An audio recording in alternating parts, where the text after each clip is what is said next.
Di sebuah pelabuhan sunyi di Vietnam, petugas bea cukai menemukan sebuah peti es misterius. Mereka menduga isinya hanya kisah tragis yang telah berakhir. Tapi, saat peti itu dibuka, sesuatu yang tak terduga terjadi. Seorang perempuan muda, dengan wajah pucat namun penuh senyum harapan, masih bernyawa. Siapa dia?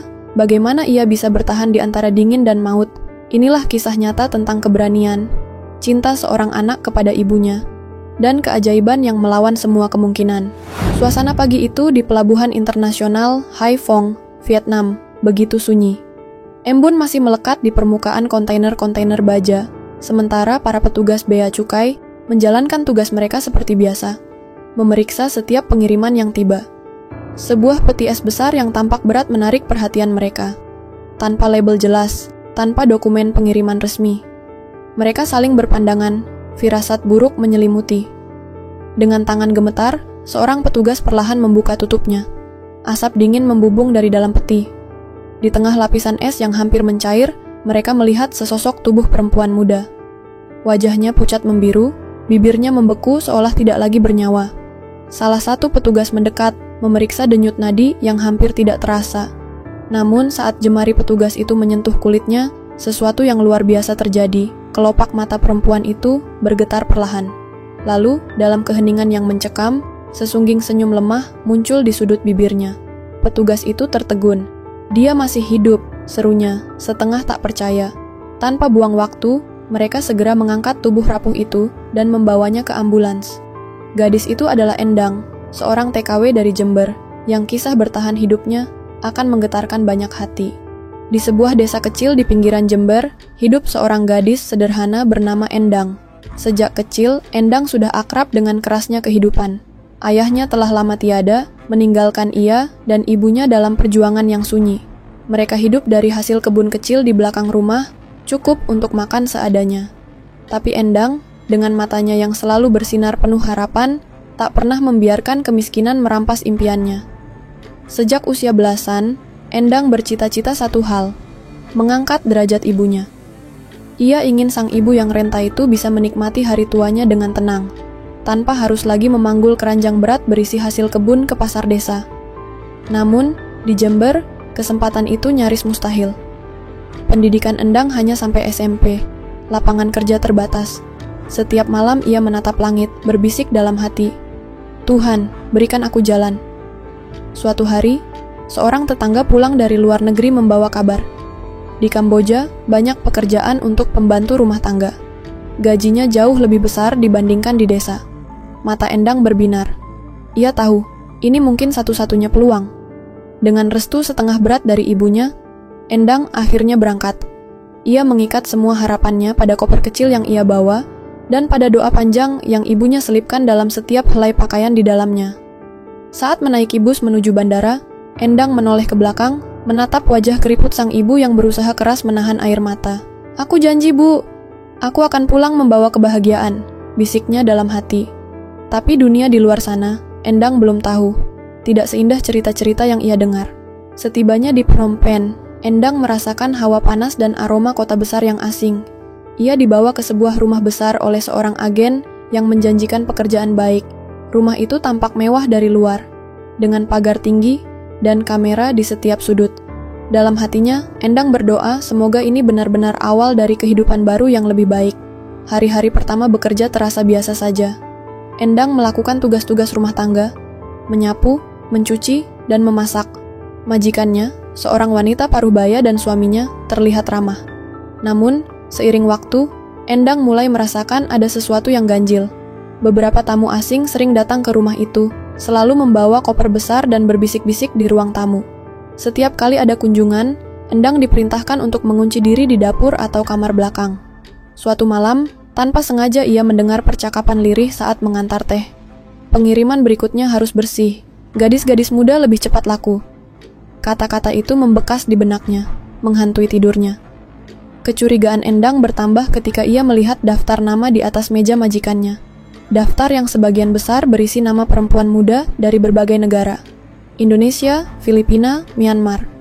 Ada catatan kecil di samping setiap nama, usia, golongan darah, dan status kesehatan. Jantung Endang berdegup kencang. Ia mulai sadar, dirinya mungkin bukan hanya seorang pembantu. Ia bisa menjadi barang dagangan berikutnya. Ketakutan membelenggunya, namun kesempatan untuk melarikan diri hampir tidak ada. Gerbang rumah selalu terkunci, dan majikannya mulai memperlakukannya dengan lebih dingin. Suatu malam, Endang mendapati dirinya dikunci di kamar. Tak ada makan malam, tak ada penjelasan.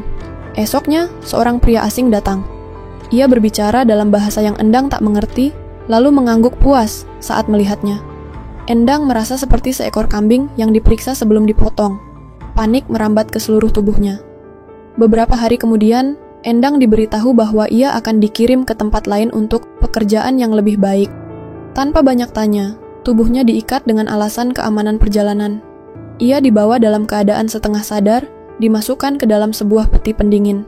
Saat pintu peti tertutup, kegelapan mutlak menyelimuti Endang. Hawa dingin menggigit sampai ke tulangnya. Ketakutan bercampur dengan rasa sakit. Ia berusaha berteriak, namun suaranya hanya menggema dalam ruang sempit. Air mata membeku di pipinya. Dalam gelap dan dingin yang menusuk itu, Endang hanya bisa menggenggam satu-satunya kekuatan yang ia punya. Bayangan wajah ibunya. "Ibu, aku harus pulang. Aku belum menepati janji." Di antara desakan kematian yang kian dekat, Endang berdoa sekuat-kuatnya. Ia menolak menyerah. Setiap denyut nadi yang melemah, ia perangi dengan ingatan pada rumah kecil di Jember, pada senyum ibunya, dan pada harapannya sendiri. Ia tidak tahu kemana ia akan dibawa. Ia hanya tahu satu hal. Ia harus bertahan hidup. Dalam gelap dan dinginnya peti es, waktu seakan membeku. Endang tidak tahu sudah berapa lama ia terjebak. Tubuhnya nyaris mati rasa. Nafasnya berat, seperti ada beban besar di dadanya. Sesekali, kesadaran hampir meninggalkannya, menyeretnya ke jurang kegelapan yang lebih dalam. Namun di tengah keputusasaan itu, ada sesuatu yang aneh terjadi. Dalam pikirannya yang mengambang antara sadar dan tidak, Endang melihat bayangan, lautan luas berwarna hijau zamrud, berkilauan di bawah sinar matahari yang lembut. Angin berhembus sejuk, mengusir dingin yang membekukan tubuhnya. Di tepi laut itu, berdiri seorang wanita berpakaian hijau. Wajahnya samar, tapi penuh wibawa dan keteduhan. Wanita itu tersenyum padanya dan berkata dalam suara yang bergema lembut, "Belum waktumu, bangkitlah." Endang terisak dalam hatinya. Ia tidak tahu apakah itu mimpi, halusinasi, atau sekadar ilusi dari tubuh yang kelelahan. Tapi kata-kata itu memberinya kekuatan baru. "Belum waktuku," gumamnya dalam hati, berulang-ulang, seperti mantra yang menahan hidupnya tetap menyala. Ia memejamkan mata, membayangkan wajah ibunya, memanggil semua kenangan masa kecil. Saat ia berlari di sawah, saat ibunya menyuapi bubur hangat di pagi hujan, saat mereka berpelukan di malam-malam panjang penuh kekurangan. Semua itu mengalir di dalam dirinya, menghangatkannya dari dalam. Endang belajar mengatur napas, sekecil mungkin, agar oksigen di dalam peti bisa bertahan lebih lama. Ia meringkuk, meminimalkan gerakan, menghemat energi. Waktu terasa seperti jarum yang macet, setiap detik menjelma menjadi perjuangan tanpa henti. Dalam kehampaan itu, ia bergantung pada satu hal yang sederhana namun luar biasa. Cinta. Ia teringat janji yang ia ucapkan saat berangkat dari rumah. "Aku akan pulang, Bu." Janji itu menjadi jangkar jiwanya. Ia tidak boleh mati di tempat asing ini. Ia harus pulang, harus memeluk ibunya lagi, harus membuktikan bahwa cinta seorang anak mampu melampaui maut sekalipun. Hari berganti tanpa ia sadari. Es yang mencair perlahan menandakan waktu terus bergerak. Tubuhnya lemah, namun semangatnya tetap menyala kecil, seperti lilin yang hampir padam tapi belum menyerah. Akhirnya, pada hari kedua, dentuman keras terdengar dari luar peti. Ada suara-suara asing, langkah kaki tergesa-gesa. Peti itu berguncang, tiba-tiba cahaya menyilaukan menerobos masuk. Udara segar menyapu wajahnya yang beku. Dengan sisa tenaga terakhir, Endang membuka matanya, dan tersenyum. Ia masih hidup. Para petugas berteriak panik, mengangkat tubuh ringkihnya dengan hati-hati. Di tengah hiruk-pikuk itu, Endang merasa sebuah kekuatan tak terlihat mengangkat jiwanya. Bukan hanya tubuhnya yang selamat, tapi juga tekadnya. Di dalam ambulans menuju rumah sakit, Endang menangis untuk pertama kalinya. Bukan karena ketakutan, tapi karena rasa syukur yang membanjiri setiap pori tubuhnya. Ia tahu, keajaiban telah terjadi. Di rumah sakit Hanoi, Endang dirawat dengan penuh perhatian. Tubuhnya perlahan kembali hangat, nafasnya lebih teratur, dan warnanya yang semula pucat mulai pulih. Para dokter menyebut bertahannya Endang sebagai keajaiban medis. Tak banyak orang yang bisa bertahan 48 jam di dalam suhu sedingin itu tanpa perlindungan memadai. Kisahnya segera menarik perhatian banyak pihak. Pemerintah Indonesia dan Vietnam bergerak cepat melakukan investigasi. Endang, dengan suara lemah namun penuh keberanian, menceritakan semua yang ia ingat, tentang majikannya, tentang daftar nama, tentang kurir yang mencurigakan. Pihak berwenang menggali lebih dalam, membongkar jaringan perdagangan manusia yang telah lama beroperasi secara gelap. Dari keterangan Endang, mereka menemukan petunjuk penting yang membawa ke tempat tersembunyi di tepi danau di perbatasan Vietnam-Kamboja. Bersama tim kepolisian, Endang ikut dalam operasi penggerebekan. Di tengah kabut pagi yang menggantung di atas air, mereka mendekati sebuah bangunan sunyi menggunakan perahu. Saat pintu laboratorium ilegal itu didobrak, aroma tajam obat-obatan menyambut mereka. Di dalam, mereka menemukan pemandangan memilukan. 3 perempuan muda yang dirantai dalam ruangan gelap. Tubuh mereka kurus dan lemah, mata mereka penuh ketakutan. Dengan cepat, para korban diselamatkan. Namun ketua sindikat, pria yang dikenal dengan nama Hanachai, berhasil melarikan diri menggunakan speedboat. Meski begitu, operasi itu menjadi kemenangan besar. Sindikat perdagangan organ manusia itu berhasil diungkap, banyak anggota jaringannya ditangkap. Bagi Endang, perjuangannya bukan hanya tentang menyelamatkan dirinya, tapi juga membebaskan yang lain. Ia memilih untuk bersuara lantang, meminta dunia memperhatikan nasib para TKW ilegal yang sering terjebak dalam jaringan kejahatan ini. Dalam berbagai wawancara, Endang berbicara dengan sederhana, tapi menggetarkan hati. Aku selamat bukan karena aku kuat. Aku selamat karena ada doa ibuku, dan ada cinta yang lebih besar dari ketakutan. Endang kembali ke Indonesia dengan sambutan haru dari keluarganya dan masyarakat. Pelukan sang ibu di bandara menjadi jawaban atas semua penderitaan yang pernah ia lalui. Tangisan mereka melebur dalam satu rasa syukur yang tak bisa diungkapkan kata-kata. Di hadapan para pejabat, Endang berbicara mewakili ribuan suara yang sering terabaikan. Ia meminta perlindungan lebih baik bagi para pekerja migran, meminta agar tidak ada lagi anak bangsa yang diperlakukan seperti barang dagangan. Di akhir kisahnya, Endang menyampaikan satu pesan yang sederhana namun dalam. Hidup akan melemparkan kita ke dalam kegelapan terdalam. Tapi, selama kita punya alasan untuk bertahan, seberat apapun ujian itu, kita bisa keluar dengan senyum. Jangan pernah menyerah, karena keajaiban kadang datang saat kita paling hampir putus asa. Tetaplah berdoa, tetaplah berjuang, tetaplah percaya. Endang kini memulai hidup baru, bukan lagi sebagai korban, tapi sebagai simbol harapan, bahwa keberanian dan cinta bisa menembus dinding es yang paling membekukan sekalipun. Kisah Endang bukan sekadar berita mengejutkan, atau kisah dramatis yang viral di media. Ini adalah potongan nyata dari kehidupan seorang manusia yang hampir dilupakan oleh dunia, namun tetap memilih untuk tidak menyerah. Dalam gelapnya peti es, dalam sunyinya udara yang semakin menipis, ia tetap menggenggam satu hal yang bahkan dingin tak bisa beku, harapan. Endang bukan siapa-siapa di mata dunia.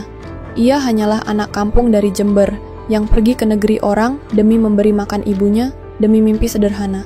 Melihat ibunya tersenyum tanpa beban.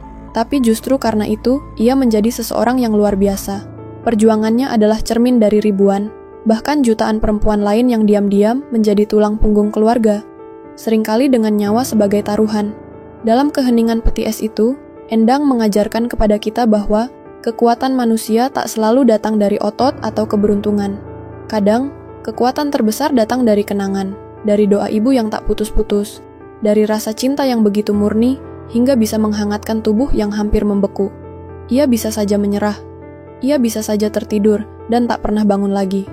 Tapi ada suara lembut yang hidup di dalam jiwanya, entah itu suara ibunya, suara hatinya sendiri, atau pesan semesta yang mengatakan, belum waktumu. Dan ia percaya, kita hidup di dunia yang kadang tak adil. Banyak orang baik tersesat di tempat yang salah. Banyak mimpi hancur sebelum sempat tumbuh. Tapi kisah Endang menunjukkan bahwa, dalam kehancuran pun, selalu ada ruang untuk diselamatkan. Selama kita memiliki alasan untuk tetap hidup, maka tak ada yang benar-benar berakhir. Endang kini menjadi simbol harapan. Ia bukan lagi hanya seorang TKW.